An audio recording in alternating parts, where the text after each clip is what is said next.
Have you heard the old saying, don't judge a book by its cover? But that's what people do, right? We judge everything by outward appearances.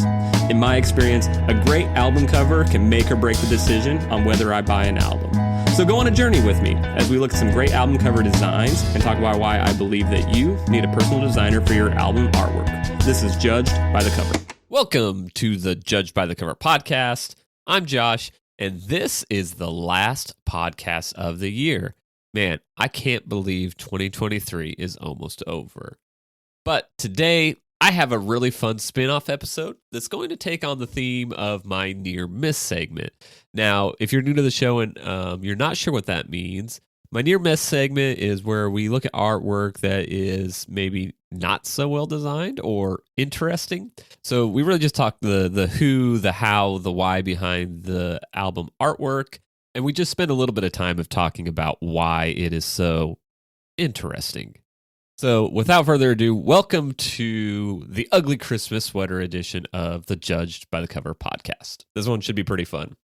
There is no shortage of Christmas albums covering everything from your traditional hymns to some of pop culture's finest, trying to create music that evokes the feelings of the season.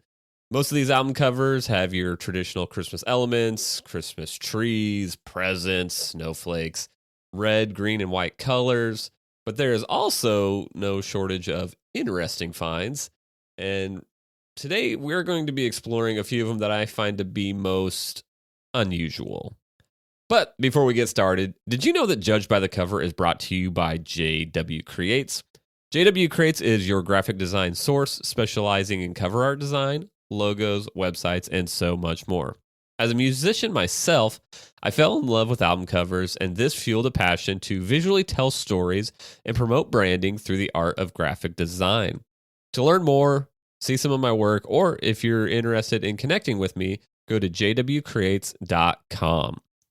Judged by the Cover is proud to be a part of the Podnugan Network. If you are a fellow podcaster looking for a partner to help give you the tools to make your show the best it can be, or just interested in connecting with other podcasters in the Chattanooga area, make sure to follow Podnugan Network on Facebook and Instagram, or learn more at chatpod.com. So that's chat with two T's, pod.com.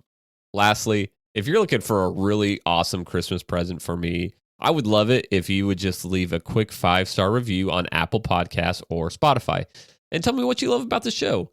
Also, that's a great space for you to leave your recommendations for future shows. I'd really appreciate it if you could take 2 minutes and leave me a review. To kick off our Ugly Christmas Sweater episode, I have an album cover that I've always found to be odd. But I didn't realize how important this album was until I got into the research for it. So the album is A Very Special Christmas. It is a compilation album that came out in October of 1987, and it has some huge names on it. So, for example, Madonna, Sting, Whitney Houston, U2, Run DMC, and so much more. These are some of the biggest names of the MTV era of music, and their contributions to this album shaped how pop culture and Christmas music sound and go together. In some ways, you can kind of say that this album kind of made it cool for artists, not just the crooners, your Bing Crosby, Frank Sinatra's and stuff like that, but having hip-hop artists make a Christmas song and be on this album, be included on this album, it's a pretty big deal. And so much so that if you name any big artist today, Taylor Swift, Ariana Grande, Bob Dylan, John Legend, they all have Christmas albums. I guess we can kind of think about it this way too, that without this album, the now Christmas mega hit, All I Want for Christmas, may have never existed, which now that I think about it, that might not be a bad thing. Oh, but I digress. Let's get back to the album.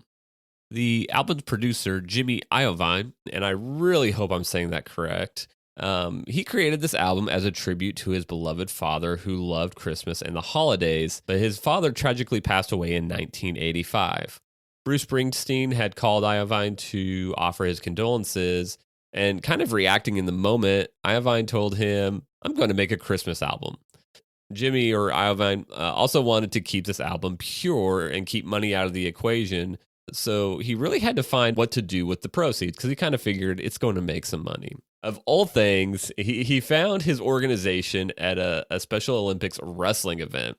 It was a charity event, and they didn't have or couldn't get real wrestlers to show up, so they had these actors playing their roles.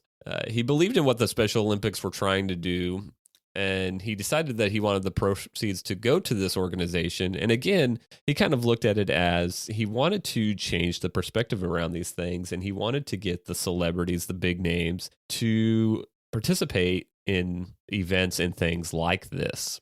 This album has spawned 10 more albums, and collectively, as of December of last year, has raised $145 million for Special Olympics. That's a lot of dough, man. But let's talk about this album cover. I'm going to start by stating that it's not terrible. I guess my main gripe with it is that it just doesn't scream or even whisper Christmas to me. Iovine enlisted the help of pop artist and world-celebrated graffitiist Keith Haring to design the cover art. Keith Haring was an American artist that emerged from the New York City graffiti subculture of the 80s.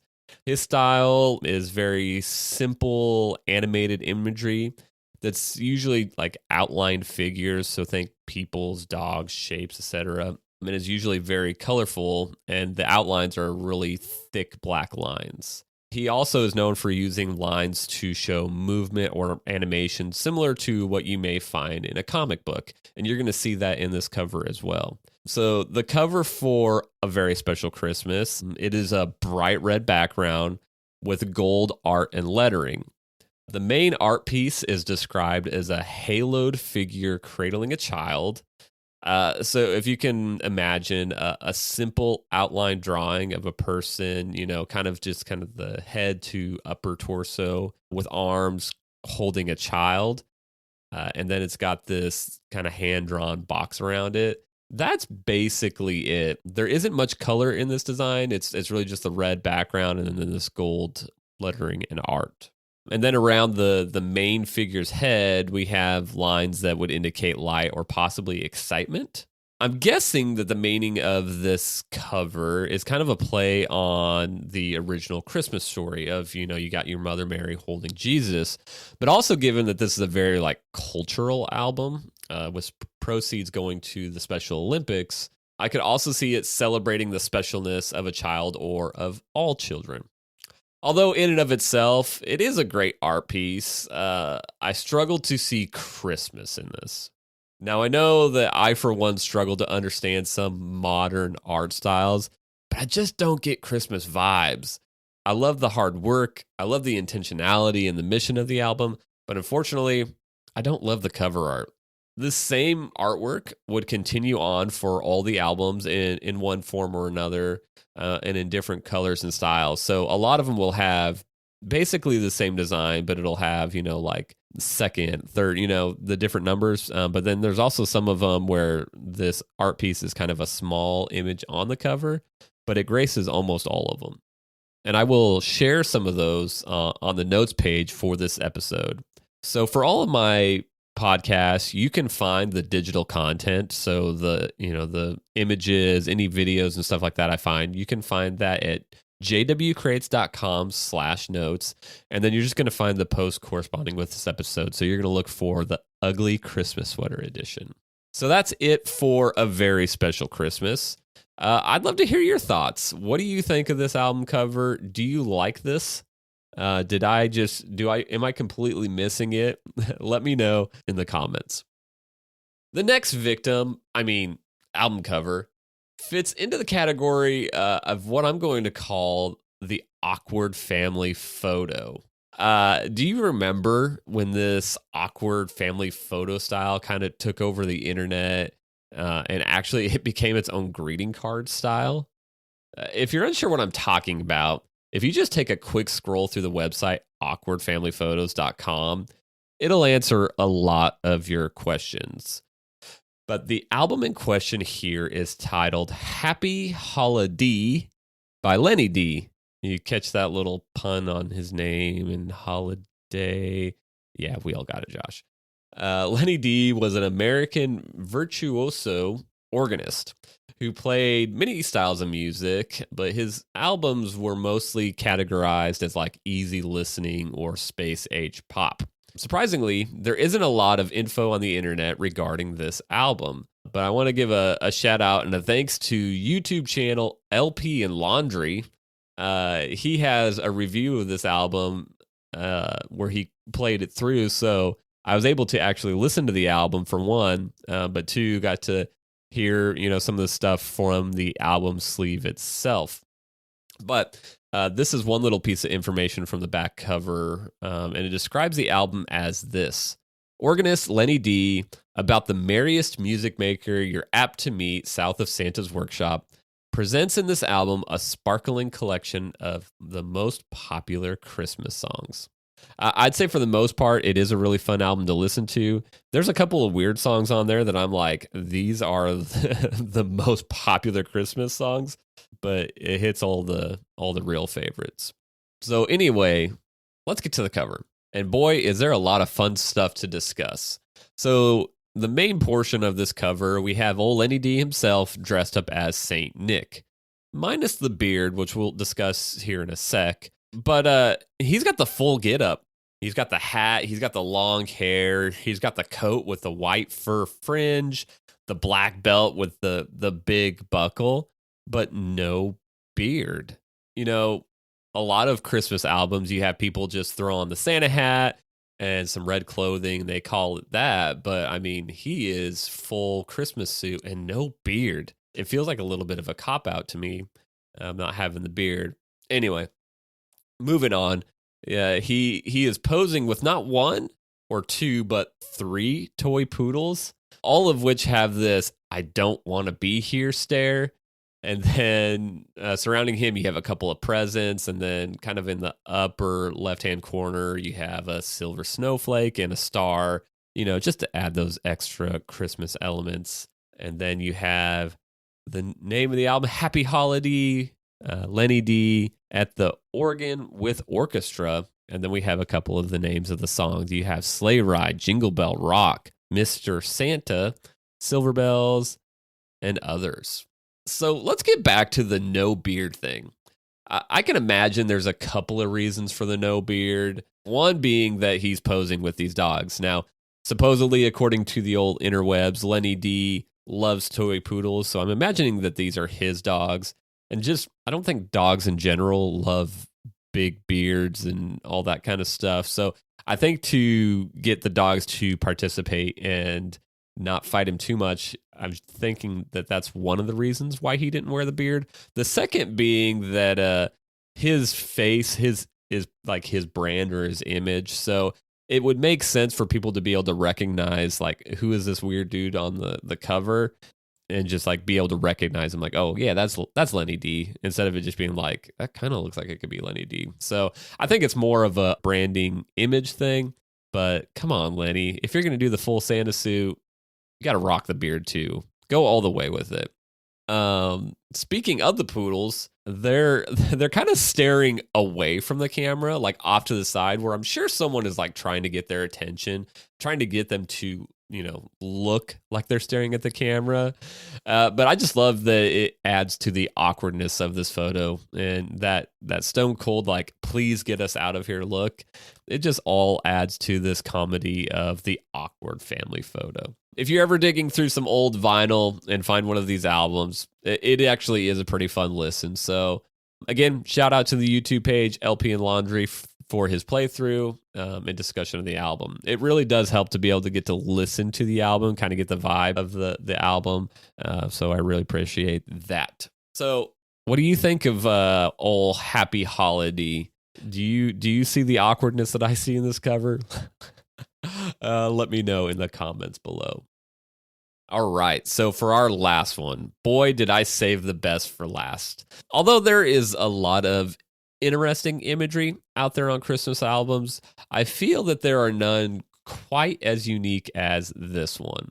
The one beautiful thing about Christmas music, or having that as a theme, is that there is a lot of imagery that will make people think of Christmas, or invoke those Christmas memories of the past. But would you ever consider using a unicorn as the main image on your Christmas album? Neither would I, but Ella Fitzgerald did. In 1960, the album Ella Wishes You a Swinging Christmas was released by Ella Fitzgerald. Ella Fitzgerald was an American jazz singer and has been referred to as the Queen of Jazz, the First Lady of Song, or Lady Ella. Ella is noted for her purity of tone, her impeccable diction, which I should probably know what that is, but I don't. Her phrasing, intonation, and for having a horn-like improvisational ability to her singing. One review I found of the album itself said this: "It's rich, mellow sound, ear-pleasing arrangements, and of course, Ella Fitzgerald's good cheer makes this a Christmas season winner you're sure to play often, at least until the 25th of December, and perhaps beyond." I can definitely agree. After doing a listen through of this album, it's pleasant, it's fun. Her her personality comes through in her singing, and it's just kind of a fun little album. And it kind of makes me want to get a copy of this on vinyl, because Christmas music just sounds awesome on vinyl. But the cover, oh, the cover. Where do we begin?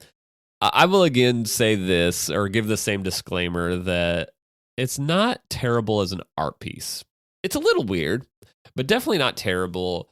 It's just, as a Christmas album, I just don't get Christmas feels here.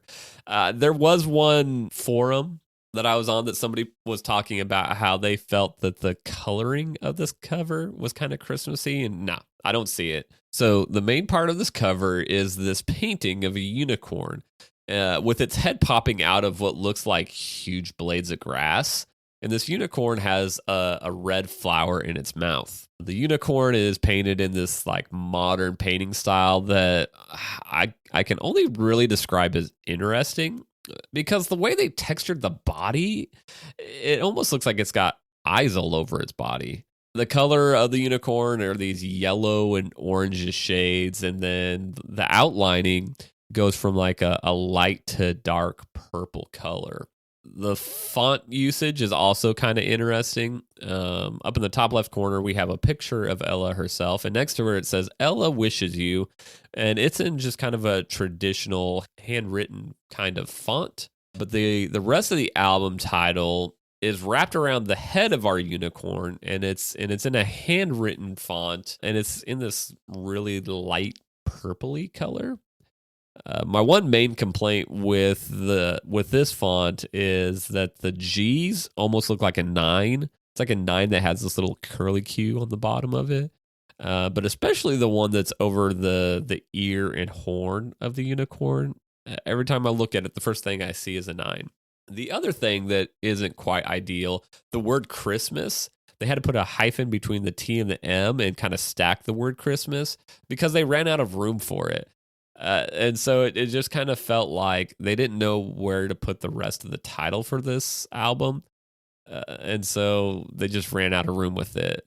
Just kind of isn't ideal, and kind of looks like it was added on after the fact. I did find on the same forum, some people were discussing the album, and it seemed like that initially the album was supposed to have a track called Rudolph the Psychedelic Unicorn, or possibly just called the Unicorn Song.